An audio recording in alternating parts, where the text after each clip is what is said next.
Let's talk about the changes that have happened to Virgin and the news that you've broken today. A huge restructuring plan has been announced. I have to ask, how different and how much smaller will Virgin Atlantic now be? You've announced significant job cuts today on top of previously significant job cuts. Effectively, you're cutting half of the staff that existed pre-COVID. How different will this airline be as a result of this? Well, first, let me just start by saying that this, of course, is the sanctioning of our private-only solvent recapitalization worth about 1.2 billion, which comes on top of our own cost savings and fleet deferral, which is worth hundreds of millions of pounds. So it's a comprehensive package, which should put Virgin Atlantic in a position to survive this pandemic and then thrive in the future and return to become sustainably profitable. It has come at a tremendous cost to our people, which you indicated. Indeed, by the time we let go of about 1,150 people today, the company would have shrunk by about 46 to 47% pre-COVID. And that is just the stark reality that the aviation industry as a whole, and of course, Virgin Atlantic faces. And of course, our job is always to respond to the situation, protect as many jobs as we can, but ensure the survival of Virgin Atlantic. The survival, so we're still talking about that. How solid a foundation have you built here? How significant is this recapitalization? How far will it get you? The transatlantic routes are still effectively closed. They represent circa 70% of your revenue. What is cash burn going to look like? How long will this last you?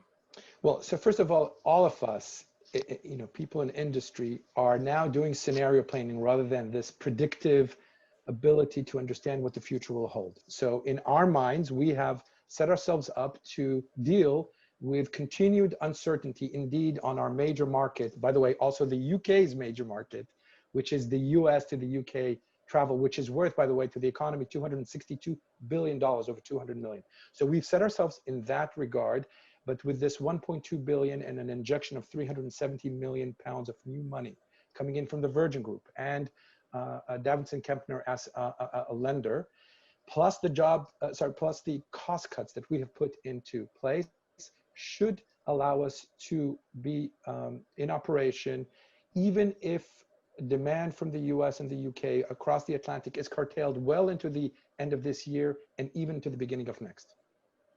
So when do you expect demand to pick back up again? Are you effectively grounded until we get a vaccine? No, we are not. I think what you would have seen over the last few months is that we've had a very thriving cargo business. And now we are basically launching and have launched over the last few months and adding routes as we go, passenger services on top of the cargo business. So whether it's Los Angeles, New York, Hong Kong, Shanghai, Delhi, and now Tel Aviv on Sunday, this is how we are running the operation. We expect 25% of capacity to come online before the end of this year. And in our estimation, it could be as worse as 50% next year, but hopefully a bit better. A bit of uncertainty also with the US elections, which impact the opening of these borders. So given all of that, what is the path to profitability? When is your kind of point at which you think this is all going to put you back into the black, and kind of how flexible do you think that number is? Yeah, so first of all, Virgin, the actions that we've taken, we've been leading from the front. I think we've been the first to do many, many things. We suspended our flying to China on the 1st of February this year. This looks like a long time ago, but so much has happened since there, and we continue to lead from the front. The idea is, of course, that recovery starts and ensues from today for the aviation. 2021 would be, in our estimates, probably on the long haul side, about 50% of the 2019. And our goal and aim, assuming that things become a bit more normal once treatment and vaccine are possible in 2021, 2022, we would like to be profitable. That's a challenging goal. Of course, we don't determine it. We have the right cost base, we have the right fleet, we have the right markets and partnerships, but we are, of course, subject to demand and opening of those borders, of which is so essential that we introduce testing across the UK as a leadership position so that flying can resume freely and the economic recovery of this country can take off.